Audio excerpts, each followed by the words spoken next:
जय श्री कृष्ण बेटा। लास्ट में આપણે જે કંઈ કર્યું હતું એ બધું પહેલાં રિવિઝન કરી ને પછી આજે આપણે નવા ટોપિક તરફ આગળ વધવાનું છે। તો આપણે સૌપ્રથમ ચેપ્ટરની ચર્ચામાં જોયું હતું કે ભાઈ વિદ્યુત ભારો જે રહ્યા, વિદ્યુત ભાર એ વિદ્યુત પ્રવાહનું નિર્માણ કરે છે। આ વિદ્યુત ભારો બે પ્રકારના છે। એક છે ધન વિદ્યુત ભાર અને બીજા છે ઋણ વિદ્યુત ભાર। આપણને એ પણ ખબર છે કે ધન વિદ્યુત ભાર તરીકે પરમાણુના કેન્દ્રમાં જે કણ હોય એ પ્રોટોન છે, જેને P+ વડે દર્શાવાય, અને ઋણ વિદ્યુત ભાર તરીકે જે પરમાણુની કક્ષાઓમાં છે એ ઇલેક્ટ્રોન, જેને E- વડે દર્શાવાય। પ્રોટોનનો વીજભાર કેટલો છે બેટા? 1.6 × 10⁻⁻19 કુલમ, અને ઇલેક્ટ્રોનનો વીજભાર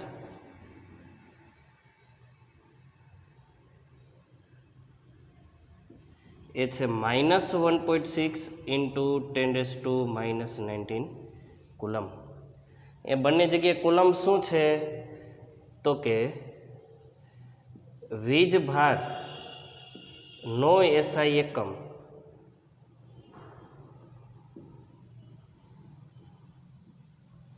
કુલંબ છે, ટૂંકમાં C।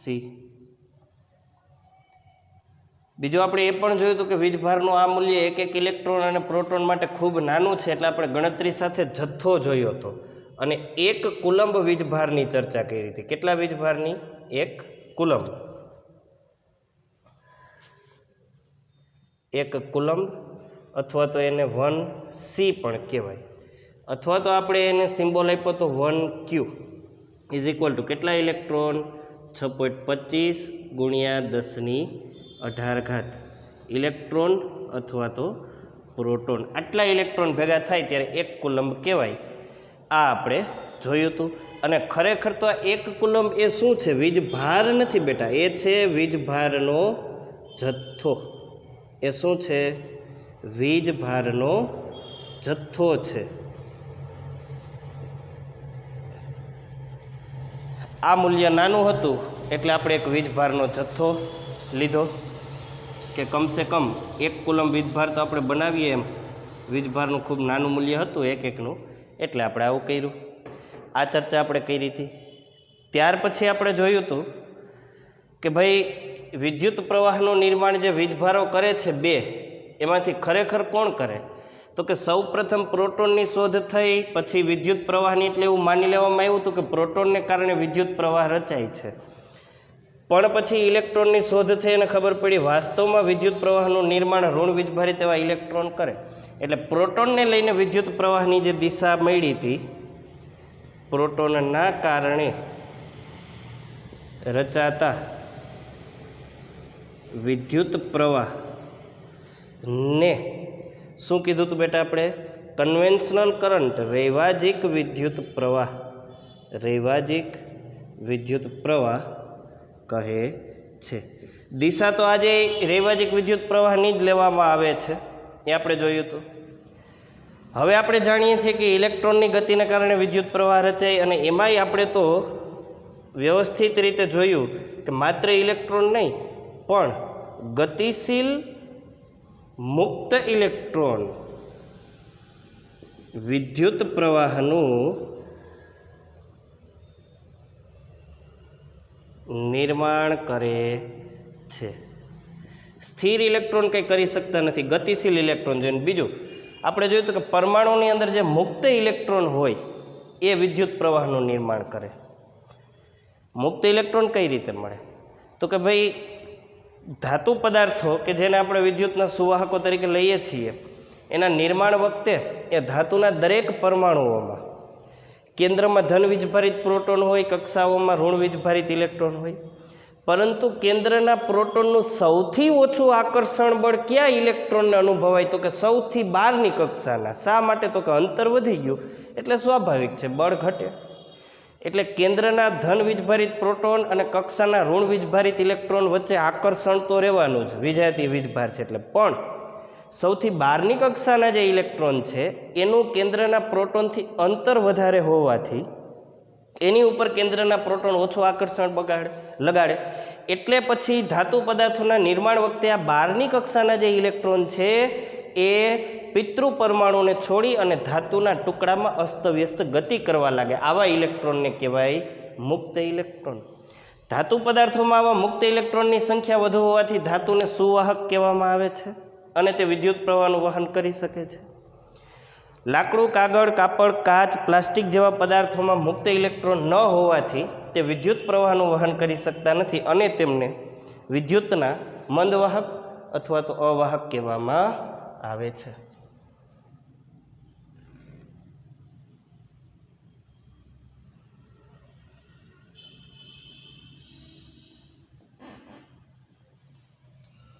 હવે ત્યાર પછી આપણે જોઈએ તો વિદ્યુત પ્રવાહ એટલે શું?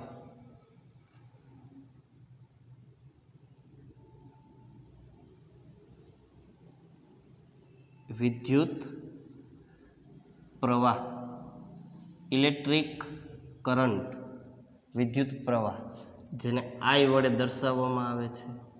કેને કહેશું વિદ્યુત પ્રવાહ? તો આપણે ગઈકાલે જોયું હતું કે ભાઈ કોઈ પણ વાહકના આડછેદમાંથી કોઈ સુવાહક હોય આ રીતે,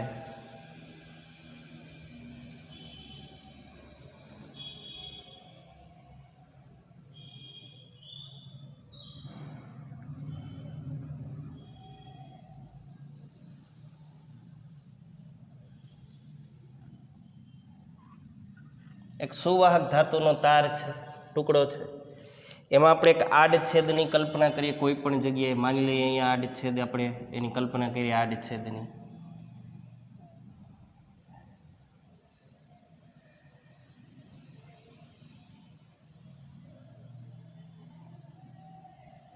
સુવાહક ધાતુનો આડછેદ, આપણે આ આડછેદની કલ્પના કરી. હવે આ ધાતુનો ટુકડો છે એટલે એમાં મુક્ત ઇલેક્ટ્રોન હોય. એકમ સમયમાં આ આડછેદમાંથી કેટલો વીજભારનો જથ્થો એટલે કે ઇલેક્ટ્રોનનો જથ્થો પસાર થાય એને વિદ્યુત પ્રવાહ કહેવાય. આ ગઈકાલે આપણે જોયું હતું.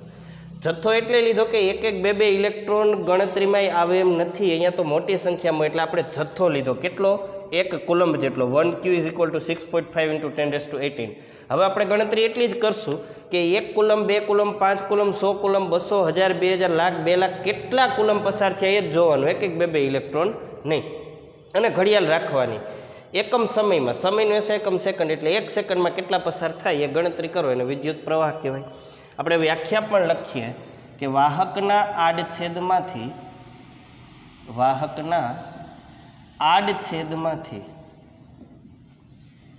અહીંયા આડછેદ આકૃતિમાં દોરેલો જ છે. એકમ સમયમાં પસાર થતા વીજભારના જથ્થાને શું કહેવાય બેટા? વિદ્યુત પ્રવાહ કહે છે. ઇલેક્ટ્રિક કરંટ, વિદ્યુત પ્રવાહ કહે છે. આડછેદમાંથી એકમ સમયમાં એટલે ટાઈમ ટી, એકમ સમયમાં પસાર થતો વીજભારનો જથ્થો કેપિટલ Q, એને જ કહેવાય વિદ્યુત પ્રવાહ I. આ થઈ ગયું વિદ્યુત પ્રવાહનું સૂત્ર. I = Q/T. હવે આપણે એના એકમની ચર્ચા કરીએ તો વિદ્યુત ભારનો SI એકમ શું છે?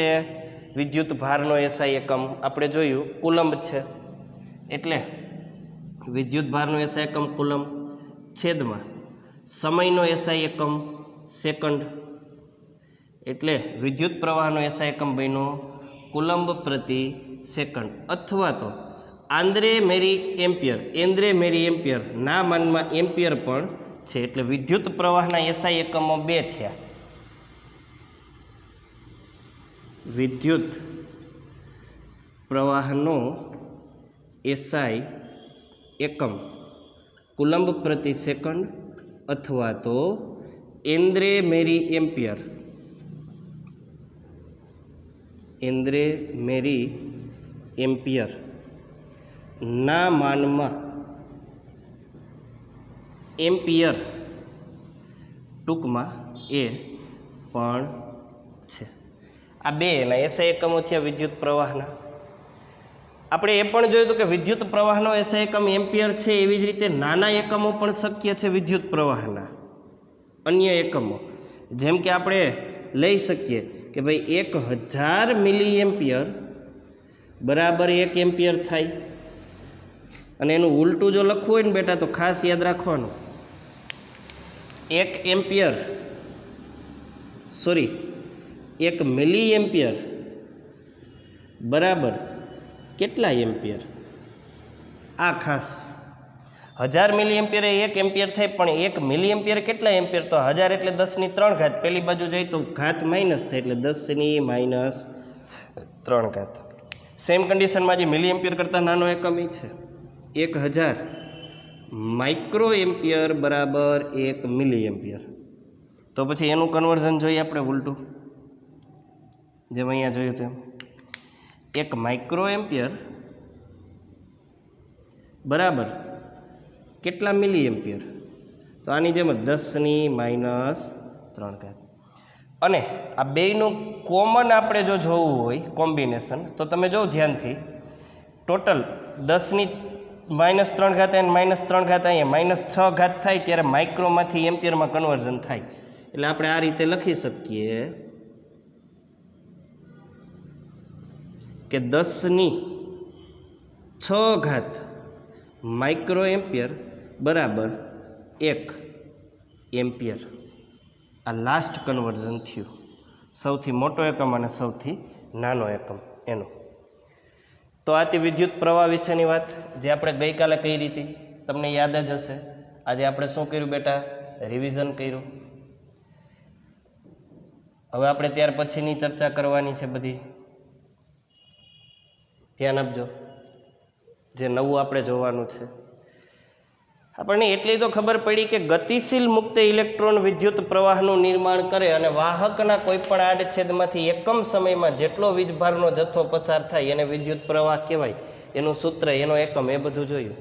હવે પ્રશ્ન એ છે કે આ ઇલેક્ટ્રોનને ગતિમાં કોણ લાવે? હા, એ ગતિ કરે ત્યારે વિદ્યુત પ્રવાહનું નિર્માણ થાય, એ આપણને ખબર પડી ગઈ. પણ હવેનો પ્રશ્ન શું છે બેટા? ધ્યાનથી સમજો મેં શું કીધું, કે આ ઇલેક્ટ્રોનને ગતિમાં કોણ લાવે? આ સમજ્યા જેવું છે. તો ઇલેક્ટ્રોનને ગતિમાં લાવતી જે રાશિ છે એનું નામ છે વિદ્યુત સ્થિતિમાનનો તફાવત. ઇલેક્ટ્રોનને ગતિમાં કોણ લાવે? વિદ્યુત સ્થિતિમાનનો તફાવત. વિદ્યુત સ્થિતિમાનનો તફાવત. પોટેન્શિયલ ડિફરન્સ V, ટૂંકમાં એને V વડે દર્શાવાય. હવે આ શું છે એ આપણે ખાસ સમજવાનું છે. બહુ અગત્યની રાશિ વિદ્યુત સ્થિતિમાનનો તફાવત. શા માટે અગત્યની?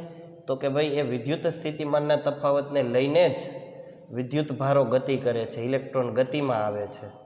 એટલે જો વિદ્યુત સ્થિતિમાનનો તફાવત ના હોય તો ઇલેક્ટ્રોન ગતિ ના કરે, અને ઇલેક્ટ્રોન ગતિ ના કરે તો સ્થિર ઇલેક્ટ્રોન કંઈ વિદ્યુત પ્રવાહનું નિર્માણ કરી શકતા નથી.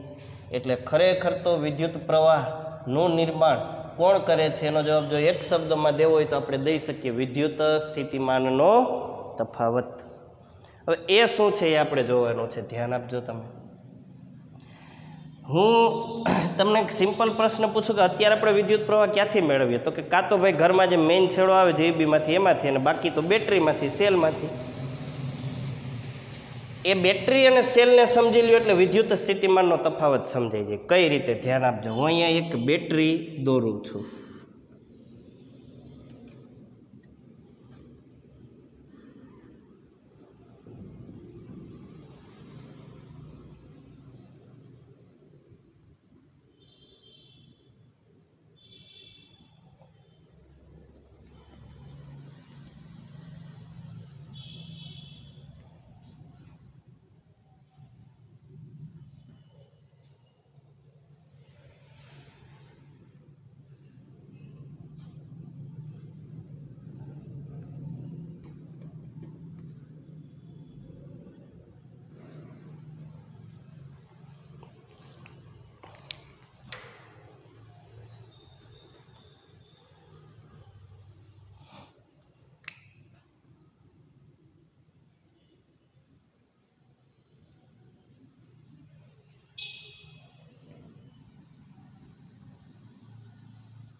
તમને ખબર જ હશે બેટા, બેટરી અથવા સેલની અંદર બે ભાગ હોય. એક ભાગને આપણે શું કહીએ? ધન. અને બીજા ભાગને આપણે શું કહીએ? ઋણ ભાગ. અને સેલ કે બેટરીમાં આ રીતના સિમ્બોલ દોરેલા હોય, પ્લસ અને માઇનસ. શું ફેર હોય ધન અને ઋણ ભાગમાં? તો કે ધન ભાર જે રહ્યો એમાં ધન વીજભારિત પ્રોટોન હોય. શું હોય? ધન વીજભારિત એવા પ્રોટોન.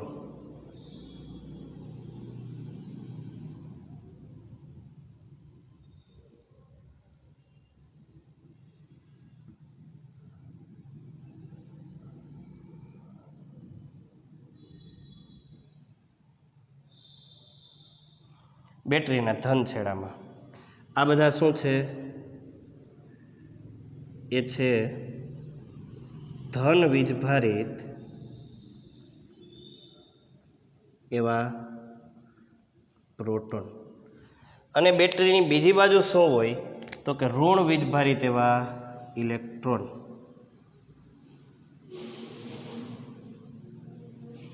ઇલેક્ટ્રોન ઋણ વીજભારિત હોય એટલે આપણે અહીંયા માઇનસ સિમ્બોલ વડે એને દર્શાવીએ છીએ.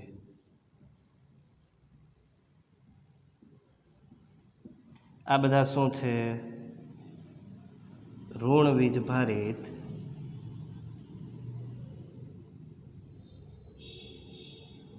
ઇલેક્ટ્રોન. એક બાજુ પ્રોટોન, એક બાજુ ઇલેક્ટ્રોન છે. આ ધાતુનો ટુકડો છે અથવા તો બેટરી છે એવું માની લ્યો. અને હવે જે મેઇન વાત વિદ્યુત સ્થિતિમાનનો તફાવત આવે છે, સમજો. માની લઈએ કે આ બાજુ જે ધન વીજભારો છે એનો જથ્થો છે એ કેટલો છે? તો કે 1 ક્યુ જેટલો છે એવું માની લઈએ. સમજો કેટલો છે? 1 ક્યુ જેટલો એવું માની લઈએ. આ છે ધન વીજભારિત ભાગ,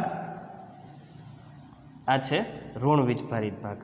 અને ધન વીજભારિત જે ભાગ છે એમાં 1 ક્યુ જેટલો વીજભારનો જથ્થો છે એવું માની લઈએ. એટલે અહીંયા જે 1 ક્યુ જેટલો વીજભારનો જથ્થો છે એનું વિદ્યુત ક્ષેત્ર હશે, એનું પોતાનું. પ્રોટોનો જે ધન વીજભારિત પ્રોટોન છે 1 ક્યુ જેટલા, એનું વિદ્યુત ક્ષેત્ર હશે. અને હવે ધ્યાનથી સમજો, અહીંયા પણ ધન વીજભારિત એવા પ્રોટોન છે. કેટલા? તો કે સ્મોલ ક્યુ જેટલા, જેને ટેક્સ્ટ બુકમાં કીધું છે એકમ ધન વીજભાર. એકમ ધન વીજભાર. એકમ ધન વીજભાર એટલે કેટલા હશે બેટા? તો કે એ હશે 6.25 ગુણ્યા 1018 જેટલા. શું છે? પ્રોટોન. P+ છે અહીંયા. હવે આ જે પ્રોટોન છે 6.25 ગુણ્યા 1018 જેટલા ધન વીજભારિત, એને મારે અહીંયા કોઈ એક બિંદુ હું લઈ લઉં છું. સપોઝ કે આ બિંદુ, અને એ બિંદુને હું નામ આપી દઉં છું P બિંદુ. ત્યાં સુધી મારે લઈ આવવા છે. હવે શું થાય તમે જાણો છો કે અહીંયા પ્રોટોન છે ને અહીંયા પ્રોટોન છે. ધન વીજભાર અને ધન વીજભાર એટલે કે સજાતીય વીજભાર થયા. તો એ બંનેની વચ્ચે અપાકર્ષણ હોય, બે એકબીજાને ધક્કો મારતા હોય. મતલબ કે આ જે પ્રોટોન છે એ આ દિશામાં ધક્કો મારશે,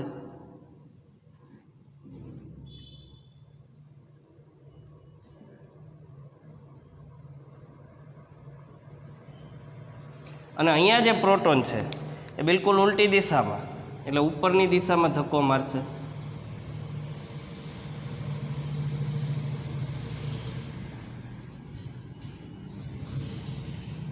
હવે બે એકબીજાને ધક્કો મારે છે, છતાંય આપણે પરાણે બળ આપી અને અહીંયા પહોંચાડવાનો છે આ એકમ ધન વીજભારને, પ્રોટોનને. ફરીથી પ્રોટોન અને પ્રોટોન એકબીજાને ધક્કો મારે, અપાકર્ષે, છતાંય પરાણે બળ આપીને આ પ્રોટોનનો જે જથ્થો છે એને આપણે ગમે એમ કરીને P બિંદુએ પહોંચાડવાનો છે. હવે આ જે કાર્ય થયું એને શું કહેવાય સમજો. 9મા ધોરણમાં તમે એક વાત ભણ્યા, કાર્ય એટલે શું? કદાચ તમારામાંથી કોઈને ખ્યાલ હોય. કાર્ય, વર્ક, ટૂંકમાં WORK, વર્ક એટલે કાર્ય થાય. કાર્ય એટલે શું? તો કે વિજ્ઞાનની ભાષામાં કાર્ય એને કહેવાય કે જો કોઈ પદાર્થ ઉપર તમે બળ લાગુ પાડો અને એ પદાર્થનું સ્થાનાંતર થાય. ધ્યાનથી સમજજો બેટા, જો કોઈ પદાર્થ ઉપર તમે બળ લાગુ પાડો, ફોર્સ અપ્લાય કરો, FORC, ફોર્સ, બળ, અને એનું સ્થાનાંતર થાય એટલે કે એ પદાર્થ ખસે, તો જ કાર્ય થયું કહેવાય. 500 વ્યક્તિ ભેગી મળીને કોઈ દિવાલ ઉપર 5 કલાક સુધી બળ લગાડે છે ને છતાંય દિવાલ ખસતી નથી, એનું સ્થાનાંતર નથી થતું, તો કાર્ય 0, ભલે ને ગમે એટલો ટાઈમ લાગ્યો હોય ને ગમે એટલી વ્યક્તિએ બળ કર્યું હોય.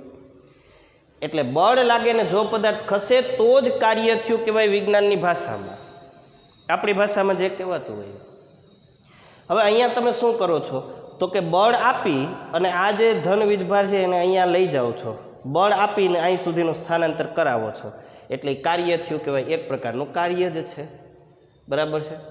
હવે આપણે આ જે કાર્ય કરીએ છીએ એને શબ્દોના સ્વરૂપમાં, વ્યાખ્યાના સ્વરૂપમાં લખી લઈએ. સમજજો ધ્યાનથી.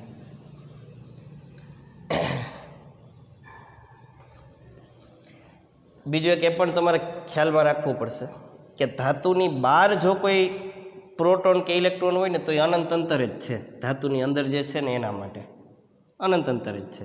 ભલે ને એ નજીકમાં જ પ્રોટોન હોય ધાતુની, તો એ ધાતુની બહાર છે એટલે અનંત અંતરે છે, કેમ કે અંદરના પ્રોટોન એકબીજા સાથે કોઈ રિએક્શન કરી શકે, પણ બહારના પ્રોટોન સાથે કંઈ કરી શકતા નથી, સિવાય કે અપાકર્ષણ બળ આપવું, એટલે અનંત અંતરે છે એમ માની લેવાનું. એટલે વિદ્યુત સ્થિતિમાનની વ્યાખ્યામાં પહેલો જ શબ્દ આવે છે અનંત અંતરે રહેલા. અનંત અંતરે રહેલા. કેપિટલ સ્મોલ ક્યુ જેટલા એકમ ધન વીજભારને વાહકના કોઈ બિંદુ પી સુધી, વાહકના કોઈ બિંદુ પી સુધી લાવવા માટે વાહકની અંદર પી બિંદુ સુધી લાવવો હોય તો ત્યાં કેનું વિદ્યુત ક્ષેત્ર છે તો કે ક્યુ જેટલા જથ્થાનું વિદ્યુત ક્ષેત્ર છે. ધન વીજભારિત પ્રોટોનના કેપિટલ ક્યુ જેટલા જથ્થાનું વિદ્યુત ક્ષેત્ર છે. એટલે આપણે લખશું લાવવા માટે ક્યુના વિદ્યુત ક્ષેત્ર. અહીંયા અંદર કેનું વિદ્યુત ક્ષેત્ર છે? ધન વીજભારિત પ્રોટોનનું. કેટલા છે તો કે કેપિટલ ક્યુ જેટલા. એટલે આપણે લખ્યું કેપિટલ ક્યુના વિદ્યુત ક્ષેત્ર વિરુદ્ધ કરવા પડતા કાર્યને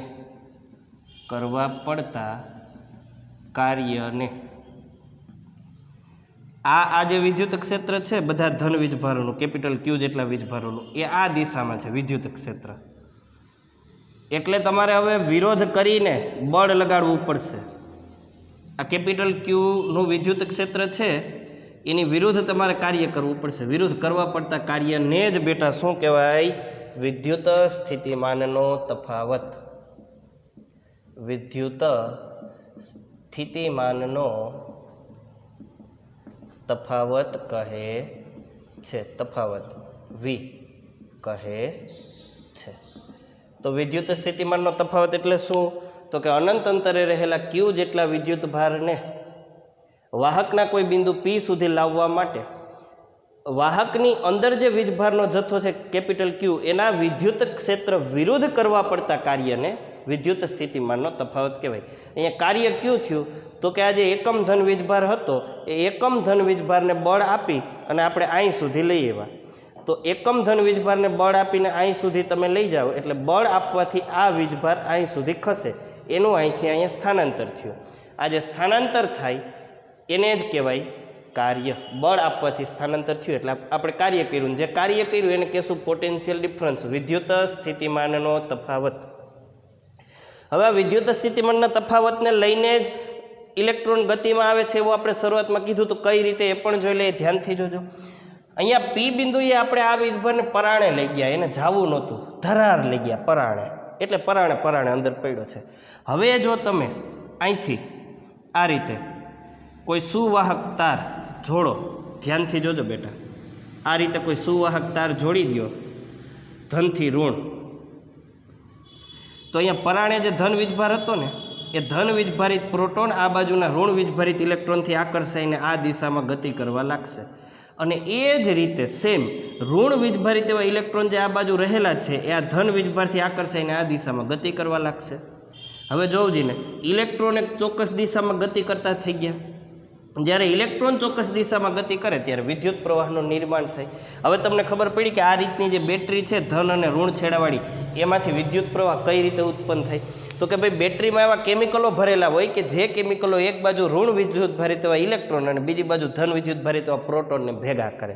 હવે જ્યારે બેટરીમાં આ રીતે સુવાહક તાર વડે તમે પરિપથ પૂર્ણ કરો, બંધ અને સતત માર્ગ રચો, ત્યારે ઇલેક્ટ્રોન જે અહીંયા અંદર પરાણે ભેગા થઈ ગયા એકબીજાથી એકદમ નજીક એમની વચ્ચે અપાકર્ષણ હોય, એટલે એ જેવો મોકો મળે સુવાહક તાર વડે જવાનો એટલે એ પ્રોટોનથી આકર્ષાઈને ઇલેક્ટ્રોન આ દિશામાં ગતિ કરે, પ્રોટોન આ દિશામાં ગતિ કરે અને આ રીતે વિદ્યુત પ્રવાહનું નિર્માણ થાય. તો વિદ્યુત પ્રવાહનું નિર્માણ કોણ કરે એનો એક શબ્દમાં જો હવે તમારે જવાબ દેવો હોય ને બેટા તો તમે કહી શકો વિદ્યુત સ્થિતિમાનનો તફાવત. હવે આપણે એનું સૂત્ર લખી લઈએ. શું છે તો કે ક્યુ જેટલા વિદ્યુત ભાર પર ડબલ્યુ જેટલું કાર્ય કરવા વિદ્યુત સ્થિતિમાનના તફાવત વીની જરૂર પડે.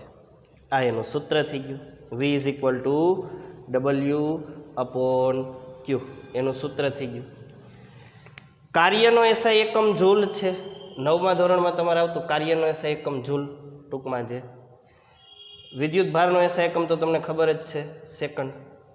એટલે વિદ્યુત સ્થિતિમાનનો એસઆઈ એકમ થયો જૂલ પ્રતિ સેકન્ડ, અથવા તો વોલ્ટ નામના વૈજ્ઞાનિકે આ વિદ્યુત સ્થિતિમાનના તફાવતની આપણને જાણકારી આપી, એના માનમાં વી પણ છે. તો વિદ્યુત સ્થિતિમાનના તફાવતનો એસઆઈ એકમ જૂલ પ્રતિ સેકન્ડ અથવા તો વી છે.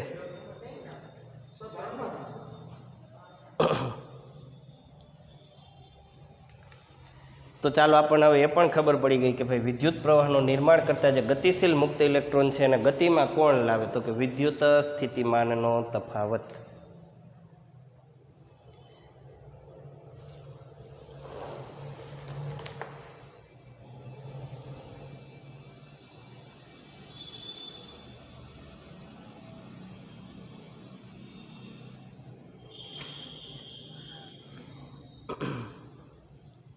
હવે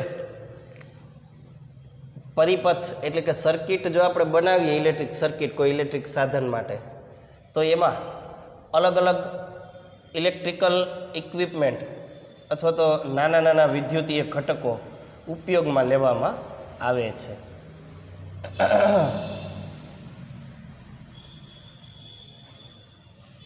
એવા અમુક ઘટકો એને જ્યારે આપણે પેજ ઉપર દર્શાવો હોય ત્યારે એના સિમ્બોલ હોય છે, એ આપણે જોઈ લઈએ. ધ્યાનથી જોજો.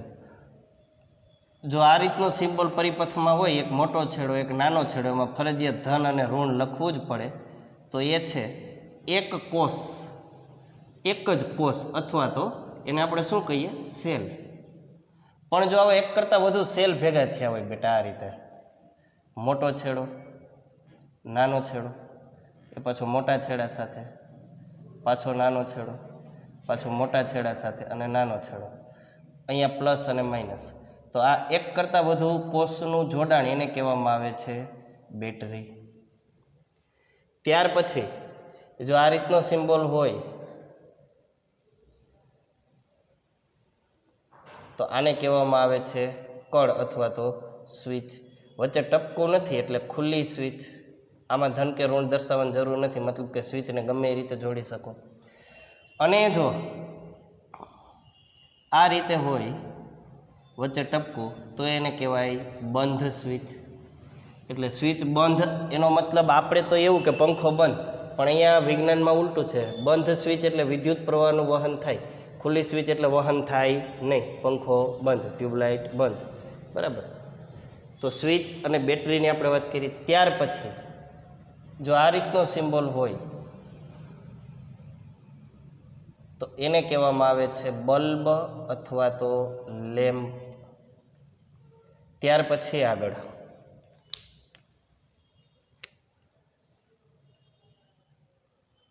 આપણે એક ચર્ચા કરી લઈએ, પછી સિમ્બોલ જોઈએ. જો તમારે પરિપથમાં વહેતો વિદ્યુત પ્રવાહ એનું માપન કરવું હોય તો એક સાધન આવે છે અત્યારના સમયમાં જેને કહેવાય એમીટર. એટલે આપણે લખી શકીએ વિદ્યુત પ્રવાહનું માપન. વિદ્યુત પ્રવાહનું માપન કયા સાધન વડે થાય? તો કે એ મીટર.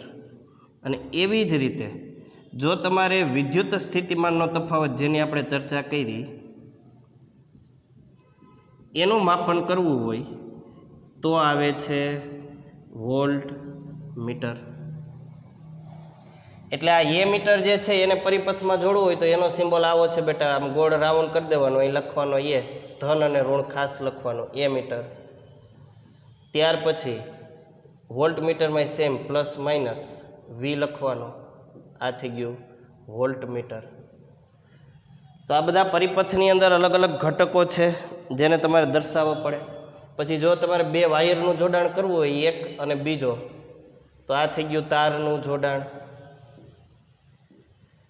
એવી જ રીતે જો એકબીજા ઉપરથી વાયર બે પસાર થતા હોય પણ એકબીજાને સ્પર્શતા ન હોય, એટલે કે એકબીજા ઉપરથી પસાર થઈ જતા વાયરો જોડાણ વગર એકબીજા ઉપરથી પસાર થતા તાર, એક એ અડતા નથી, તો એને આ રીતે દર્શાવે.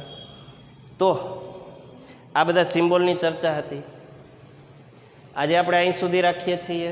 બોર્ડ ઉપર જેટલું પણ લખ્યું છે એનો સ્ક્રીનશોટ લઈ લ્યો. આકૃતિ સાથે ફરજિયાતપણે 2 વખત લખી એની PDF ફાઇલ બનાવી નામ અને ધોરણ લખીને તમારે હોમવર્ક મારા અથવા તો હિરપરા સરના ફોનમાં સેન્ડ કરવાનું રહેશે. નવી વાતો આવતા લેક્ચરમાં કરશું. આજે અહીં સુધી રાખીએ. દરેક વિદ્યાર્થી મિત્રોને બાય, જય શ્રી કૃષ્ણ, જય હિન્દ.